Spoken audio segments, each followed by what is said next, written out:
Hey everyone! Chapter 5, Blood on the River. Here we go. Alright, and the little thing at the top is from, again, Master George Percy. We anchored at Dominico, a very fair island, inhabited by many savage Indians. They are continually in wars and will eat their enemies when they kill them, or any stranger if they take them. Chapter 5. Every sound wakes me. I crane my neck. Is this the night someone will murder Captain Smith? But each time it is only one of the men groaning in his sleep, or the retching of one of the poor souls who has not yet gotten over the seasickness. And so, Captain Smith is still alive. We anchor at one of the Canary Islands, Gran Canaria. I steal a chance to go on deck and have my first sight of land in many weeks. Huge, gray mountains, steep and rocky, rise up into the clouds. A few of the sailors go ashore in the longboats to fill our barrels with fresh water, and then we are on our way, riding the trade winds west toward the West Indies into the Caribbean. Captain Smith is still in chains, though they have freed his wrists, and only his ankles remain shackled. When I bring him his morning wash water, he is writing. I glance at the page, then quickly look away. I don't want to be caught being nosy. He washes his face, takes off his shirt, and washes under his arms. I hand him a cloth to dry with. When he is dressed again, he looks at me hard. Reverend Hunt says you can read, he says. It is a cross between a question and a statement. I nod my answer. He tells me your mother taught you. But your mother was a commoner, a peasant, correct? Yes, sir, I answer. Can you tell me how it is she learned to read? He asks. She was taught by a friend, sir. It was the son of our gentleman landlord. I don't want to tell him that he also gave her the silver locket when she turned 13, or how when their friendship was discovered, he was sent away to France. I see, he says, and goes back to his writing. I wonder how Captain Smith can be so peaceful while he is locked up like this. Since the moment when he nearly punched Master Wingfield, the moment when he reined in his anger, Captain Smith has been calm. That first day he had me bring him his paper, quill, and ink. When Julius Caesar was put in prison, he wrote, he said, when Julius Caesar was put in prison, he wrote, he said, so I shall do the same. He has been writing ever since, the story of our journey. As he writes, he remains calm. The whisperings have changed. Now they say that Master Wingfield and some of the other gentlemen made up those charges. They say those gentlemen hate Captain Smith because he is a commoner who has no special respect for nobles. They say you can't hang a man just because he doesn't respect you. In a strange way, even though he is still a prisoner, Captain Smith seems to be winning the battle. James and Richard come down the ladder, talking the whole way. Richard is carrying the oatmeal pot for our mess, which is food, dinner. And James has the slop bucket, which he has just emptied. Captain Smith doesn't need me anymore, so I hurry toward the steaming pot of oatmeal. I have to eat fast to get enough. We servants are always served last, and when the food is running out, and Master Wingfield's servants, Henry and Abram, are big, greedy men who empty our mess pot in 2 gulps if we boys don't get a head start. I grab my spoon and dig in. Yes, that's what he said, Richard is saying. They don't wear any clothes at all. They just paint themselves different colors instead. The sailor said he heard it from a French sailor who had already been to the New World. What else? James asks. That the women make cuts and burns on their faces and bodies to make pictures on them. Then they put colored dye in the cuts and burns. They think it makes them look beautiful. I snicker and nearly spit out my oatmeal. Richard gives me an annoyed glance. He said that the men have hair a yard long on one side of their head, and the hair is shaved close on the other, he says. And they decorate their hair. One of their favorite decorations is they cut off the hand of one of their enemies and dry it in the sun, and then tie the dried hand into their hair. Henry and Abram join us.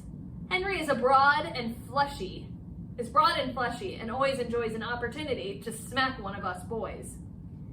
Abram has hair the color of carrots and one eye that wanders everywhere except for where he is looking. When they sit down to eat, James and Richard are silent for a while as they shovel oatmeal into their mouths. There is a plate with 5 chunks of moldy cheese on it. I go to grab the largest chunk, but Henry slaps my hand away and takes it for himself. I want to slap him back, but he is 3 times my size and could easily throw me against the wall with one swipe of his arm. I grab a smaller piece of cheese and stuff it into my mouth, green mold and all. They also said that there will be Carib Indians on the islands in the West Indies, Richard continues. They said that the Caribs chop people up for their cook pots and eat them.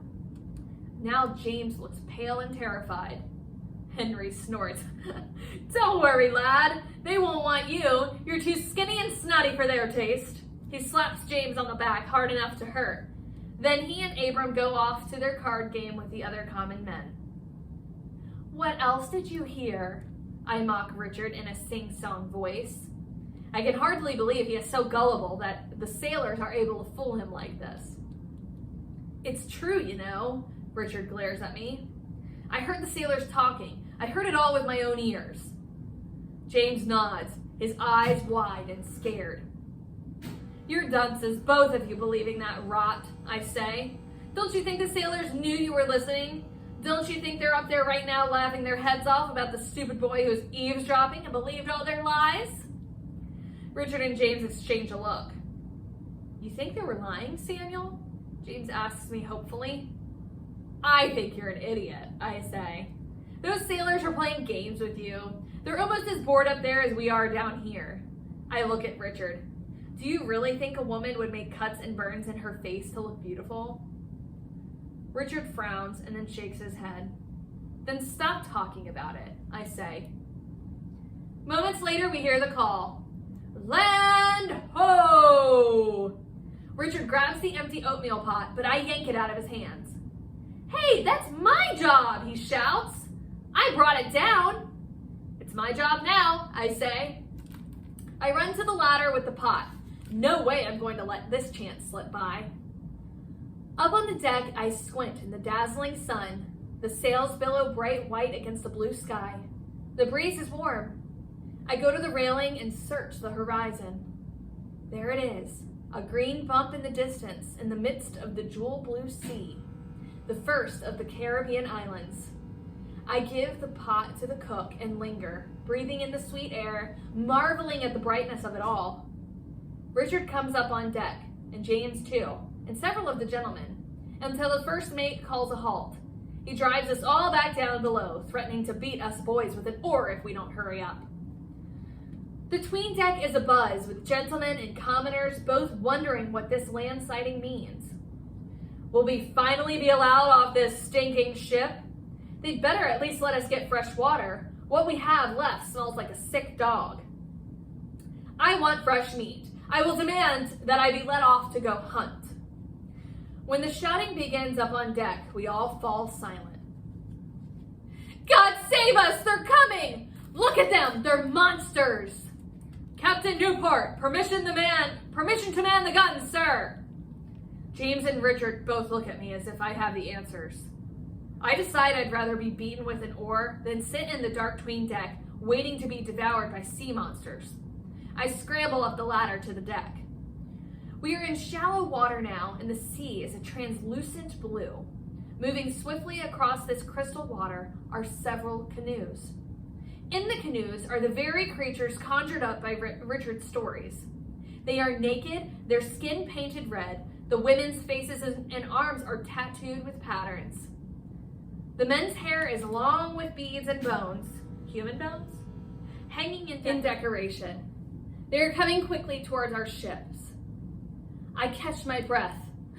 I expect to hear the scrape of the cannons being loaded, but instead I hear Captain Newport's voice. We are not Spanish barbarians. We will not slaughter these people unless they attack first. Get Smith, now! 2 sailors swing down into the 'tween deck, and there is the clanking of chains as they unlock Captain Smith's irons. Captain Smith emerges from the 'tween deck. He stands on the deck watching the approaching canoes. His back is straight, his chest puffed out. He does not look afraid, only determined. A tall man stands up in one of the canoes. He is naked except for a ring of bones around his neck. He raises his hand. Captain Smith does the same. Captain Smith begins speaking strange words and using hand motions to communicate. I easily understand the hand motions. We come in peace, hand over his heart. We desire trade. He dangles several strings of sparkling beads. We need food. He rubs his stomach. The man in the canoe stoops and picks up something that looks like a very large pine cone with spiky green shoots coming out of one end. He pretends to take a bite out of it. I breathe a sigh of relief. He has understood. All afternoon, the natives come back and forth to our ships in their canoes, bringing sweet-smelling fruits and other food from their island, which sits green and lush nearby. The large pine cone with spiky leaves turns out to be called a pineapple, and it tastes like food for a king. The cook names the other things they bring: mangoes, papayas, plantains, potatoes, tobacco. In return, we give them knives, hatchets, beads, and copper, and they are happy. I have seen that Captain Smith's ankles are raw from the rubbing of irons. That evening, I asked the cook for some tallow and bring it to him. So like some ointment for his sores. Are you a free man, sir? I ask. I seem to be for now, he says. He grimaces as he rubs the tallow on his sores. The sores on his ankles are cracked and oozing. Quietly, I ask, how did you know the language of those natives? He smiles. Every man speaks the language of greeting, of trade, of hunger. I spoke with my hands. I nod. But the words? He shakes his head and whispers. Those are Algonquian words, a language spoken in Virginia by the natives there. Roanoke settlers brought back word lists, and I have studied them. Let Newport and the others think they need me as a translator in these islands. It's too hot for these chains. I have one more question, but I'm not sure if I want to know the answer. I take in a deep breath, and I blurt it out. Do the Carib Indians chop up people for their cookpots and eat them? He stops rubbing his ankle for a moment and looks at me. Only if they catch them, he says.